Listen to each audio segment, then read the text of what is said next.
Welcome back to Don't Waste the Chaos. I'm your host, Kerri Roberts, and today we're diving into a conversation with a remarkable leader in higher education, Dr. Sue Thomas, the 17th president of Truman State University. Sue's leadership journey is nothing short of inspiring. With a background in social psychology and business administration, she has dedicated her career to shaping the future of higher education, championing student success, and advocating for the liberal arts and sciences. Her extensive experience includes serving as the Missouri Commissioner for the Midwestern Higher Education Compact, chairing the Great Lakes Valley Conference Council of Presidents, and leading the Council of Public Liberal Arts Colleges. She's also a published author, sharing insights on leadership and the evolving landscape of academia. In this episode, we're exploring the qualities and habits that have helped her navigate leadership challenges, how her vision for higher education has evolved over the years, and the critical role universities play in shaping the workforce of tomorrow. Plus, for the women listening who aspire to leadership positions, Sue's going to share invaluable advice on breaking barriers and stepping into top roles with confidence. I had the opportunity to hear Sue speak last year at one of Truman's graduation ceremonies, and I personally loved the energy she brought to the room, so I knew it was going to be a good time on the pod. Sue, thanks for joining me. Oh, thanks so much for having me. And I have to tell you, I love the title of your podcast. Thank I you. think particularly in these days, Don't Waste the Chaos is enormously important. Yeah, thank you. You know, I was sitting in a boardroom 7 or 8 years ago, and we were making a really tough decision. I used to be the COO of an insurance agency, and we were making a tough decision, and it just felt like everything was kind of falling apart. And I was like, you guys, it's already hard. Like, let's not waste the chaos. Let's keep pushing forward. And that phrase kind of just stuck with me. And when I was ready to launch a podcast, I knew exactly what I wanted to call it, because that's business. That's life. It's a little chaotic. Exactly right. Yeah. Well, let's go ahead and jump right in. So I've got a lot of listeners who desire that senior leadership role. And I know you're a woman who focuses on growth and learning. So you probably would not say like you have arrived, but you're a university president. That's a pretty big deal. So talk to us about your journey to president. So I think most people would be really surprised. In many ways, I'm like a first generation college student. My dad took over a decade to get his degree going to night school as I was growing up. So we really had nobody in our family who went off to college right out of high school. Okay. And so I went off to a small private liberal arts college because I grew up in a huge high school. We had almost 1,200 in our graduating class. Wow. And I had no idea the value of the liberal arts at that time like I do now. But it was an amazing experience for me. I had to put myself through school. And so I worked and took out loans. And so I very much understand and appreciate when you start in a place and you never imagine where you would end up. Mm-hmm. And so I will tell you, I look out of my office window every day and I'm kind of stunned of where I am, because people who knew me back then, I'm an introvert by nature, which probably also shocks a ton of people. If you know the Myers-Briggs, I'm an INTJ, and people are always stunned by that. And so I told them I worked really hard on not becoming an extrovert, but learning how to behave like an extrovert, because I knew if I didn't, I was going to miss a lot of opportunities. So I grew up in Pittsburgh, Pennsylvania, so I went to a small private liberal arts college just south of Lake Erie.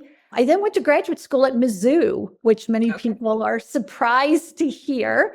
Met my husband there. We did postdocs at Brown University. I got my first teaching job at Central College in Pella, Iowa. So if you haven't gone to Yarsma's Bakery and I have. Is it amazing? The blueberry lemon little cake things are like, yes. Oh my gosh. Yes. I tell everybody about Yarsma. That's so cool that you went there. Yes. When I go to Des Moines, I make sure I go through Pella, either on the way there or the way back, so I can stop. Sugar is one of my big vices, unfortunately. We've all got one. Yes. So then I moved to Southern Illinois University, Edwardsville, outside St. Louis. My husband and I decided we wanted to start a family, and we wanted to be near either where he grew up, which was St. Louis, or where I grew up in Pittsburgh. And so I got a position at SIUE. And I started as faculty. I left SIUE after 23 years to go to Truman, and left as an associate provost, so left as an administrator. Came to Truman as provost. Less than 2 years later, I was named interim president, and they did a national search. And in March of 2017, I became the very enormously proud president of Truman State University. That's awesome. What a great path, and really more clean cut than what I hear from a lot of leaders. You know what I mean? Like did you always know that you wanted to go this path? No, absolutely not. It was funny. Whenever I would do interviews, they would ask me what my future self would be doing, and I never gave them a job title. So I never aspired to be president. I always wanted to make sure I was making a difference, and I loved what I was doing, right? To be able to make an impact is really important to me. So I never cared about job titles. I never cared about climbing up the ladder, right? I was never a dean, which for many people, that's the entry level into provost. And so I didn't become a dean because I didn't think I would become a provost. I took other kinds of paths. And so I'm kind of stunned, quite frankly. I'm the president of Truman because that was never in my future vision. Yeah. And I love hearing that, considering you've been sitting in that seat for several years now. And so not losing the magic of the gift of that role, I think is really important. So, that's awesome. Yeah. So I will tell you, one of the things when you talk about magic is one of the things I tell my direct reports is that when you get into these kind of positions, you need to become an alligator. And I actually have little plastic alligators that I do a little leadership class for faculty and staff who join that. And we have multiple cohorts of it. And the idea is when you get into these positions, people are going to shoot at you, arrows, bullets, whatever, right? If you don't have a tough skin, you are not going to be able to stand in there and take it. You will take it very personally and it will just eat you up. But if you let that alligator come inside, then you become cynical. And if you become cynical, then you are not good for your business or organization or company. And so the idea is you got to have an alligator skin, but you need to keep a Pollyanna positive kind of core, or otherwise you're not going to be able to do what you need to do. I love that. Be an alligator with a squishy center. with a squishy center. Exactly right. Exactly. I love that. So we're getting into kind of some of your leadership vibe. Let's talk more about some qualities and habits. So what personal qualities and habits have been most important, do you think, in helping you navigate the challenges of leadership? So, when I think about that, I think the first one is that I don't let anybody else define me. And in today's world, that's pretty hard because people want to define you all the time, right? And tell you are this or you are that. I don't buy my own press. I figure I'm never as bad as the people who think I'm horrible think I am. And I'm never as good as the people who think I'm amazing think I am, right? I work really hard. I stay focused. My kind of North Star is integrity. I want to be able to make sure when I look in the mirror every morning that I'm not appalled by who I see, right? And what I've done. And so by using that, I'm able to keep myself well-defined, which doesn't mean I'm very big in getting feedback, right? I'm very open to getting feedback. I know that I don't do things by myself and that I can't do things by myself. I know very clearly what my strengths and weaknesses are. And so I love working in a team because people have other skills and qualifications, right? And qualities and knowledge that I don't have. And it's us kind of combined that lead to the best decisions, right? So on campus, people will I have everybody call me Sue. And some people wonder about that because they're like, well, you've earned your PhD or you've earned your title as president. And I always tell people can say president in the most disrespectful way possible and using a tone. Or you can say Sue in the most respectful way possible and using a tone.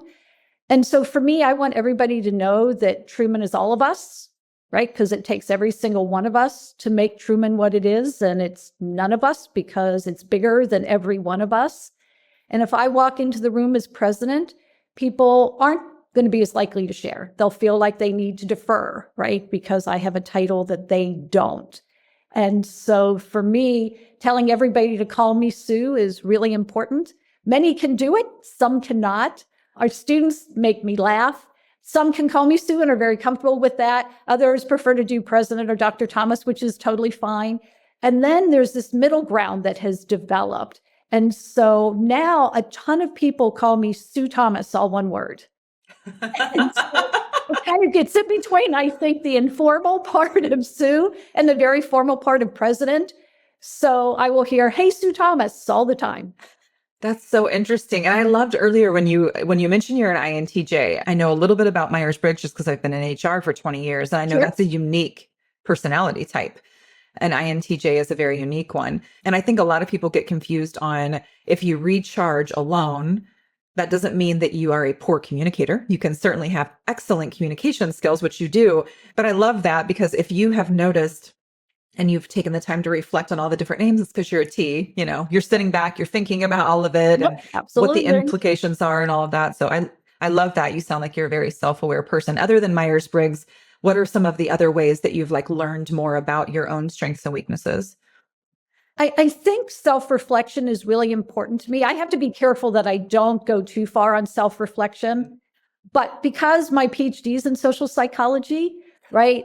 I'm a very big observer, right? I observe both verbal and nonverbal kinds of behaviors, right? I'm always reading a room, so to speak, right? To see how I'm coming across, if people are getting what I'm saying, the interactions, that kind of stuff.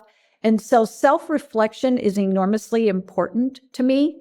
It's how I figure out whether I've achieved what I've wanted to achieve, if I need to fine tune what I'm doing, if I'm coming across the way I need to come across, if I'm really living my priorities, right? But at Truman's campus, everybody knows I say my priorities are my family, Truman, and then chocolate with goes forth. And so I always have to ask myself, am I actually living my priorities, right? Am I doing that? Or am I so swept up in whatever immediate crisis or fire there is that I don't step back and say, yeah, but if these are my priorities, am I behaving in those kinds of ways? So with as busy as you are, how do you prioritize or how do you make time for self-reflection? So I have pieces of paper all over my house. Okay. I get out of the shower and I write on a sticky. I do it. I walk to campus. The president lives in a place called University Residence at Truman, and it's right at the edge of campus. And so I walk to campus all the time, right? So we are below zero, lovely today, but I will still walk to campus. I reflect then. I reflect in the shower before I go to bed.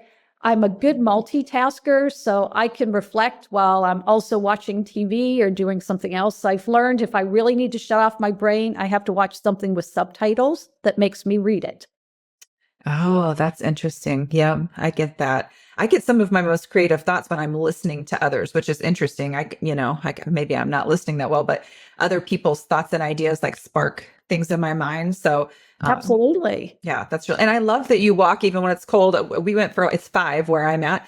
And I went for my walk yesterday. I think it's so important to get the sunshine, even if it's cold sunshine, and get that fresh air. And just it kind of centers your focus because it is cold. Mm-hmm.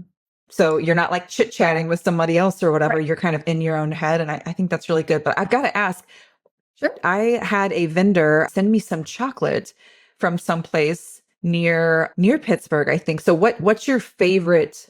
What's the top brand of chocolate? What's supreme to you? Oh, that's a tough one because I actually have because people know I love chocolate, they send me chocolate from everywhere, Okay. right? My Yeah. son recently sent me chocolate from France, which is quite spectacular, I must bet. tell you. So I'd say more I have least favorite not brands, but don't put fruit in my chocolate. That Okay, is yep. an enormous violation. Bacon in chocolate is great, right? Okay. It's wonderful if you haven't had it. Nuts, all that kind of stuff is good. I just don't violate my chocolate with fruit. Yeah. Okay. Yeah. I'm not a big fruit in my chocolate person either, but I always love to hear other people's favorite brands and then I order it and try it, a little treat yourself. Yeah. So I will say when my son sent me a Z chocolate, it's just Z the letter chocolate, okay. Z chocolate. They also do macarons and all kinds of other great Okay. stuff. Okay. So I'll have to check that out. And they package it really, really cool. I love a good presentation. That's important to me. Yes. Yes. Okay, cool. Good insight there. So let's talk about, higher education. Of course, you've been in it for a long time and it has evolved a ton during your long tenure outside of your presidency, but even when you were faculty. So how has your vision over the years for higher ed evolved throughout your career? Yeah, I think when I started as a faculty member, my biggest focus was on sharing knowledge, right? That's kind of how I saw higher education, is that our goal was to share our knowledge that others could use it and move on with it and develop their own knowledge. I think as I've gotten into it, particularly as I've gotten into administration, I've realized that it's actually a lot bigger than that. I think when I was a faculty member, I learned that I impacted individual people very directly. When I got into administration, I realized I impacted a whole lot more people, but perhaps a bit more indirectly, right? Because I wasn't working one-on-one with every single one of them.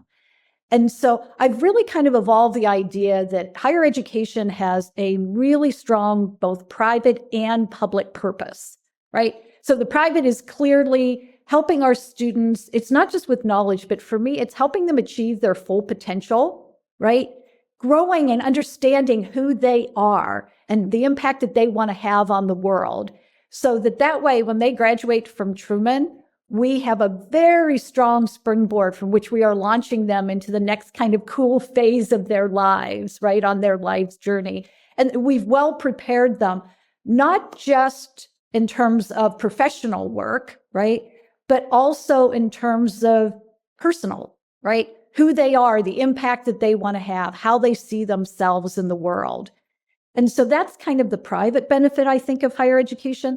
The public benefit is we work really hard on developing leaders and engaged citizens. We truly believe that education is essential for democracy. It's essential for a well-functioning society, right? A society that is able to move forward, right? We live in super complex times, and super complex times demand super complex thinking. And so it's really important to us that we educate our students. So we don't train them for their first job, right? This generation of students are going to change careers 6 times, right? If we train them for their first job, we're not doing anything for them other than training them for their first job. If we help them learn how to think critically and learn how to communicate and learn how to be reflective and work with others and all of these really important foundational skills, we have then educated them for every career of their adult working lives, because they can learn how to build or do the next widget if they can think, if they can analyze, if they can problem solve. So we don't have to keep training them. They have to be exposed to that information and they have to learn it. But they know how to keep moving their lives forward and pursuing the things that are really cool to them, whether it's personal or professional, because they know how to approach them and learn about them and be successful in them. That's good. And I love to hear that, because critical thinking, I feel like I've got a 13-year-old son and he does not have technology yet. And I have some pretty strong viewpoints on that and the reasons why. Yeah. And it's had to be intentional because it would be easier at this point just to give it to him. I'm sure he does not take your position easily either. Not when he was younger, but he's gotten to understand more. And the longer that we've gone, now I'm like, oh, I'm actually I wanted to wait until 8th grade, the whole wait till 8 movement. Now that we're close to that, because he's halfway through his 7th grade year, now I'm like, we've waited so long. We've done such a good job. Now, do we want to just jump in? I don't know. I don't think that we do. But I see, and he talks to me about the lack of critical thinking that he sees even in his peers. And he is 13 years old and he can identify it in his friend group because of how quickly they either Google something or they're looking on a social platform instead of thinking for themselves or forming their own opinions. And he gets kind of swept up in that fact that he's not like everyone else. And he's trying. I know. That's what we're constantly like. You're the only one who's laying in your bed at night when you go to sleep. You're the only one that you need to be comfortable with. But, that's hard for a young person.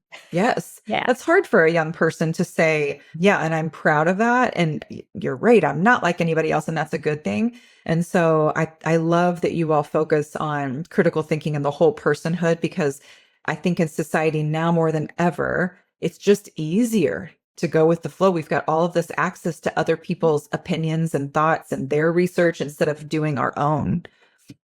Well, and I think we don't even understand on social media or all these platforms that there are all these analytics.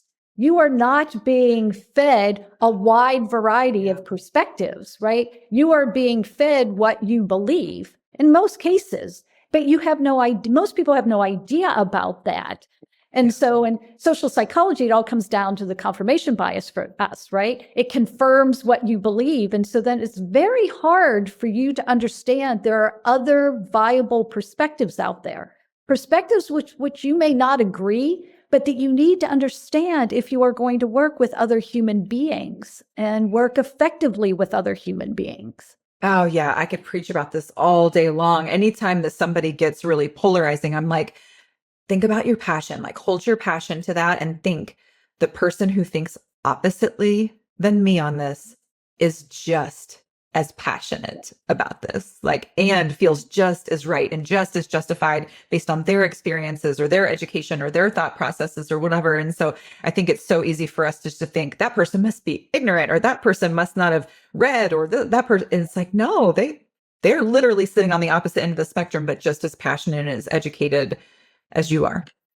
Right. And I've tried to explain to people that in most instances, we want the same things, right? We want to be happy. We want to be fulfilled, right? We want to do right by ourselves and our families and others and all those kinds of things. The difference comes down to how we think that gets achieved. Yeah. So we all want our kids to be well educated, but we have varying different views on how that happens and what's the best way to make that happen. And so I talk on our campus a lot about, do you want to make progress or do you want to get attention? Because many times getting attention prevents you from making progress because the way you get attention ends up making the people that you need to work with very defensive, right? Or not willing to engage with you at deeper levels. And so I ask myself, I ask others, what's your purpose? What's your motivation? If it's to make progress, sometimes getting attention is not the way to do it. It's actually very counterproductive. But that's really hard in our world where everything goes up online all the time, right? And so attention is huge for people. But many times attention is not what allows you to make the progress that you actually want to make. If we just, and my editors probably will just block out that one little piece right there. What is your goal? Are you trying to get attention or are you trying to make progress? I love that, right. Sue. That is pure gold right there. Oh, very good. But it's hard for people to actually answer that question realistically. Yeah. Right? Well, it would take a lot of self-reflection and understanding of self for sure. Exactly. Yeah. They need to take a walk in 0 degrees is what they need to do and think that through. So let's talk to the ladies here for a minute. What advice would you give to women specifically who are seeking to break into top-level positions, either in academia or in other industries? Okay, so this is going to sound a little crazy, right? Because at Truman, we're the bulldogs, right? So I am all in about being a bulldog. But I'm going to tell you, excuse me, in this case, you have to be a cat. And here's what I mean by that. Cats will climb up to the top of bookcases, climb up on trees. They will go super high and then they'll jump down, right? Why do they do that, right? How can they do that? So my perspective is they don't go higher than they know they can safely come down and land on all 4 feet, right?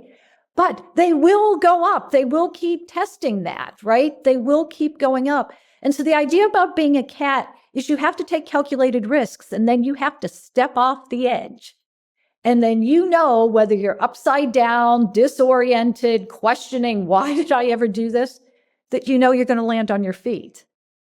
Mm-hmm. And if you know you're going to land on your feet, you're willing to take that calculated risk that you know will make you uncomfortable, will disorient you, will make you question why you ever did it.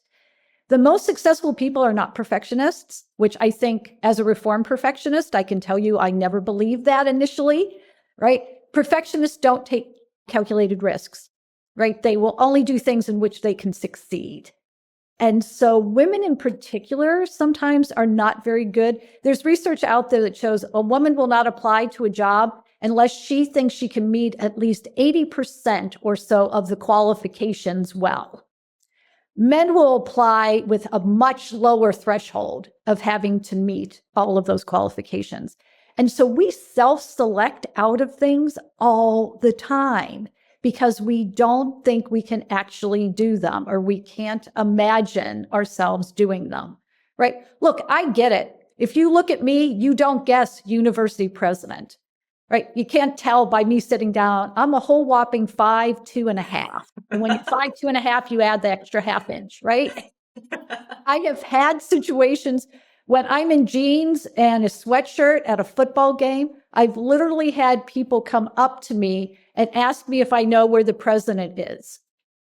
Because of course, I know I don't look like a president of a university. I totally get that.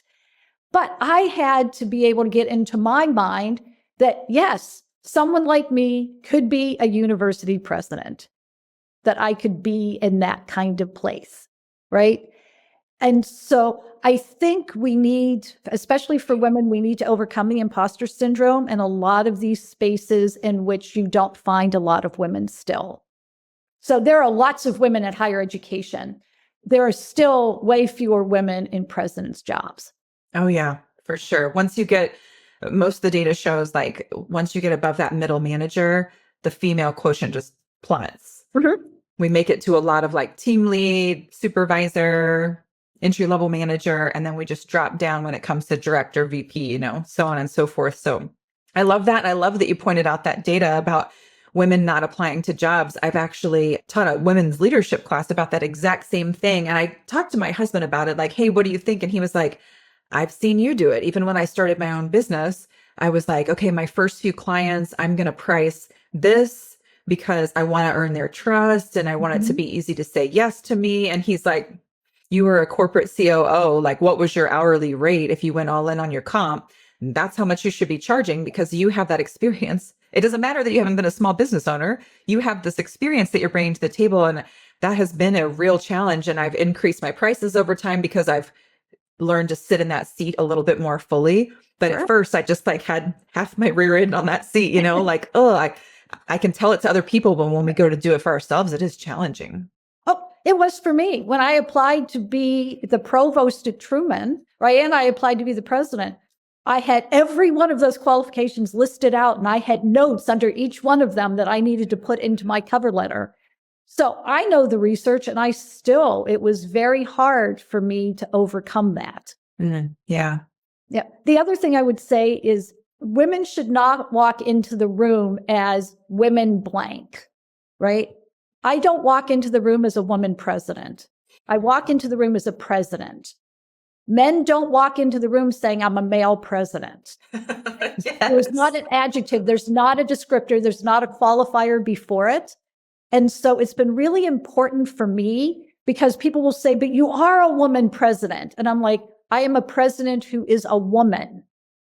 There's a big psychological difference for me for that, because I believe if you put a qualifier in front of the word president or COO or whatever your title is, that somehow seems to indicate that you are different, right? And many times when people hear different or see different, they think not as good, right? Mm-hmm. And so my perspective is when I walk into the room, I walk into the room as a president. If others see me walking into the room as a female president, that's on them, not on me. Yeah. I heard Desiree Reed-Francois speak one time. She was the athletic director for Mizzou for a period of time. She was in Las Vegas before that. And somebody was asking her, and it was a room of women. Somebody was like, what's it like to be the first female AD for Mizzou? And she said, I won't be satisfied until we stop talking about my gender. Absolutely. And she said it was the same thing in Las Vegas. I was the first female AD and people all wanted to talk about that. And she said, I want to be known as one of the top ADs. I don't want to be known as one of the first female ADs everywhere that I go. I want to get past that. And when she said that, I was like, gosh, that is so true. We can either sit in that seat and kind of perpetuate it as women, or we can step through that or push through that. And I love that perspective. But I will add to that, but we also have to be authentically who we are. Yeah. Right. So I'm well known on Truman's campus. I wear high heels, right? I love high heels. I've worn them forever. When you're my size, right? You wear high heels all the time. People never actually know how tall I am in most cases. And so I'm very much who I am, right? I get teased that I'm like the mom of the university, right? Because I feel ultimately responsible for every one of our students. And so I think you have to authentically be who you are and who your identity is, but you don't have to have that identity define or qualify what your professional role is. You are bringing your identity into the role. It's not qualifying it. Yeah.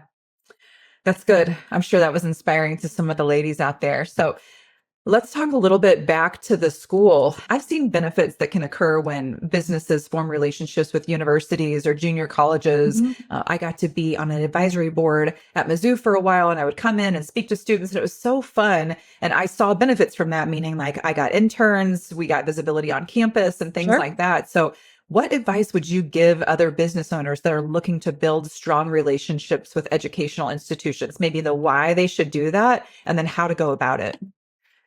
So the why they should do it is, and I would say, right, because Truman's located in Kirksville, Missouri, and Truman is a smaller institution. I would start with, don't just think about the major flagship university or Missouri State. So don't think about just Mizzou or Missouri State. I'm going to tell you, and you're going to, people say I'm delusional or it's a bunch of hyperbole. I will put Truman students up against any other student in this country. I really, truly will, in terms of their education and their approach to the world and their understanding, their effectiveness. When our students go up and do internships, inevitably they get job offers, right? Because once they get in the door, people see who they are. I think where businesses benefit is it brings in additional perspectives for them. It gives them additional assistance, right? If you're bringing in an intern, that's not a long-term commitment, right? You can bring interns in for very specific kinds of tasks, right? You can help them think through things. College students have great research skills, right? They have faculty who they can call on to help them if they have questions in addition to what's going on in the business. So they can help be good problem solvers. By having an intern, you are teaching them what it means to be a professional in your field, which is really important, right? Because you can take all the coursework, but what does it really mean to do this? How do you apply it, right? Getting a pipeline of interns into your business, right, gives you assistance that you wouldn't have if you had to keep hiring full-time people all the time, right? So it brings people in who have different skills, who have different talents, who have different approaches, who can help you achieve what you want to achieve, can help you make connections because they can connect you back to the university for other people that might be helpful for you. So you have an intern in biology, but you're really interested in some marketing assistance or something else. Well, guess what? We have all of those kinds of people, right? With all of those skill sets at our university. And so I would say the benefits for business, I think at first the question is, okay, well, that takes time and energy to set that up. And right, is it course credit? Is it, right, do we pay them? How does all of this work? And, bigger companies have that already set up, right? They already have that figured out. For smaller companies and smaller businesses, Truman, for example, has a director of internships. And that person's whole job is to connect students with companies and help businesses establish internships and think through, what do they want? What does this look like? How is it beneficial for them? How is it beneficial for the student?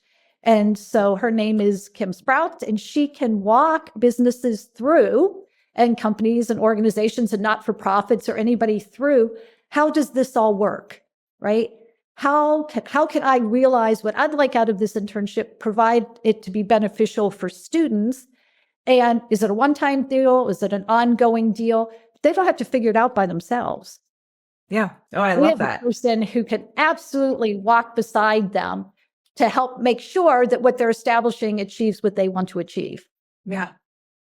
That's good. I love that. And I love that you've got that program. And I'm guessing other schools have that too, but you don't hear about that very often. And so I'm glad you put that out there and hopefully people connect with Kim. Yes. So they can get in touch with me if they can't find Kim, and I am happy to connect them up with her. Okay, good. And she has great expertise in this. And I think that's partly what sometimes people are hesitant about. Oh, I'd love to do it, but I don't know how. It's like we tell our students all the time, just ask somebody the question. If they don't know the answer, I tell people all the time, if I don't know the answer, I know the cool person on campus who does.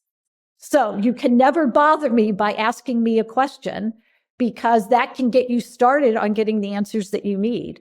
Students need to learn how to do that. Those of us who are no longer students, we have to remember how to do that, because we feel like we have to figure it all out on our own, as opposed to asking people who have the knowledge and can help us immediately, rather than us spending tons of time trying to figure it out on our own. I was just talking to somebody about this the other day. They could also just put into ChatGPT, OpenAI, Claude, any of those systems. Anytime there is something that I'm at a stalemate and I'm not starting a project because I don't know where to start, I will say, act as a strategist around student internships, for example. Help me develop a student internship process, write policies that would be necessary, how I would go about connecting with universities that are interested in this, and anything to make a robust internship program for my organization that is focused on HR, whatever. And it spits out, it's amazing. It's not the answer, but it's a start. You definitely need to put your eyes on it. It's just like asking somebody who has experience in it, and we need to use those resources. Absolutely. And it's funny you talk about AI, because we talk about it a lot on campus, right? And higher ed is kind of going, oh, what do we do about AI? And our perspective is people are going to use it, but what they need are the skills to figure out what it produced. Yeah. It is only going to produce outcomes based upon what's in its corpus. And so you have to be able to then see what it produced and know whether it's accurate, effective, right? Those kinds of things. That takes critical thinking. That takes connecting with other human beings to see if what it produced actually works. So I completely agree. It's an amazing starting point. We just have to make sure people don't use it as the be all and end all, because you got to analyze what it gives you. Yes, I actually declined a meeting the other day because Brittany, my assistant, reached out to this guy and said, hey, Kerri's asking why you've requested this meeting. And so if you could let us know, and then we'll determine if we want to prioritize that on our calendar. We only have so many hours in a day, right? Sure. The guy responded back to her. She forwarded me the email, and I could see, based off of the line, that I use ChatGPT a lot. So I could see there was a line at the opening, and then it had a 4.0 at the end of it, which is a version of OpenAI. And so it was so cookie cutter that I responded back to him and said, hey, I hope you can take this the right way. I also use ChatGPT. I was looking for a personal connection to determine if this was a good use of my time, and just a little feedback for you for your next meeting, because this one's not going to happen. But for your next meeting, I would recommend that you put a personalized approach together to make sure, from a sales perspective, that, this is going to land for you, because it's not going to land for me. And I tried to be loving about it, but it is a jump off point, not an end point. That's for sure. I could preach about that all day long, because it's a great resource. And I personally use it all day, every day, but it can't replace me. I've got all of my experience. Like, it cannot replace my thoughts. Right. So did he respond back? Never heard from him again.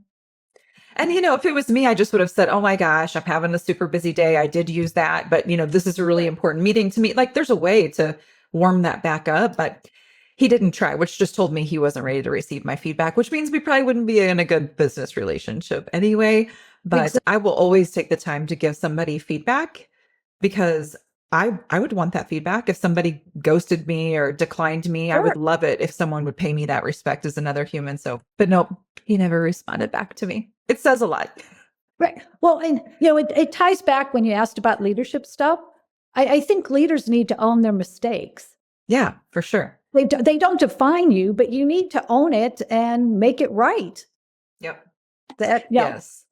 And I think that's hard for a lot of people, because then they think it shows cracks. I think it shows that that you made a mistake, and everybody makes mistakes, and I think it models good behavior. So speaking of like growth opportunities, how do you view the role of continuous learning and professional development for entrepreneurs? So those of us out of the university space, how do you view that as far as how to go about it and the why behind it? So I think if you're talking about entrepreneurs, right, you can't be an entrepreneur if you're not continuously learning and trying. And, I learned we have a very successful entrepreneur alum who started a pitch competition with us, right? And we call it the Bulldog Bite. And it amused me because when we started, he said, okay, here's what we want to do. And it kind of is like a Shark Tank takeoff, right? And so as good academics, we're like, okay, in 18 months, right? So it's fall semester, not this next spring semester, but the spring semester after that, we'll be able to launch it. We'll have all the I's dotted and all the T's crossed. And he was like, upcoming spring semester, you need to do it. And so I think for entrepreneurs, first of all, they need to be open to lots of opportunities. But I think many times entrepreneurs sometimes will go down rabbit holes without staying focused on what they are trying to achieve. And then looking for opportunities that help them expand their knowledge in that area, right? When you have the entrepreneurs I know have tons of brilliant ideas, the successful ones do them in an iterative kind of way, as opposed to a shotgun all at one time kind of way. Yeah. Right. And they just try things, right? So they will just go out. That's one of the things our alum Doug taught us. Just try it. Go out and try it. Analyze it. Keep what worked, if anything. Dump it all if it didn't work. And then figure out what the next step is and get information about that. Try it and keep going. And so if you don't see entrepreneurship in terms of professional development and getting information, you're not going to be able to achieve what you want to achieve, because the mere fact that you're an entrepreneur means you're trying to do things differently. You're trying to put things together in new ways. In order to do that, you have to figure out what are the new ways that can be put together to achieve what you want to achieve. You're not going to know that all by yourself. Yeah. And there's so much information out there at our fingertips, like the ability to learn and grow and learn from people that I would never personally have access to, but I've got their podcast or, their YouTube channel or whatever that is or their books. It's amazing the access that we can have to others now. Exactly right. And I think that's why we have to be very careful about not trying to read everything or do everything and use it as a process. So Kerri says this and I go, oh, cool. And Kerri said, oh, well, Desiree said that, which then allows me to go see what Desiree said, right? If that fits.